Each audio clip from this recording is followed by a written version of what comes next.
শেষ ঠিকানা যদি ৩.৫ হাত মাটি হয়, তাহলে কিসের তো ক্ষমতার দাপট? ভোর ৫টায় মৃত্যু, সকাল ৬টায় জানিয়ে দেওয়া হবে মাইকে, ৮টায় শেষ গোসল করানো হবে, ৯টায় তোমাকে নতুন কাপড়ে সাজানো হবে, জোহরের নামাজের পরে তোমার আলিশান বাড়ি থেকে বের করে নিয়ে যাওয়া হবে, ২টায় তোমার জানাজার নামাজ পড়ানো হবে, ২:৩০টায় তোমাকে কবরে নামিয়ে ফেলা হবে। মাটি দেওয়া শেষ হয়ে গেলে কেউ তোমার জন্য দোয়া করবে, আর কেউ চলেও আসবে।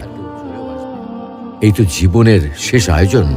তো কিসের তো অহংকার, কিসের তো ক্ষমতার দাপট? হ্যাঁ, ক্ষমতা কারোর জন্য চিরস্থায়ী নয়।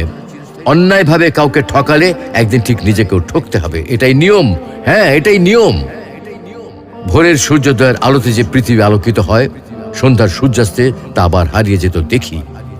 অসত্য দিয়ে সত্যকে কখনো ঢেকে রাখা যায় না। প্রকৃতি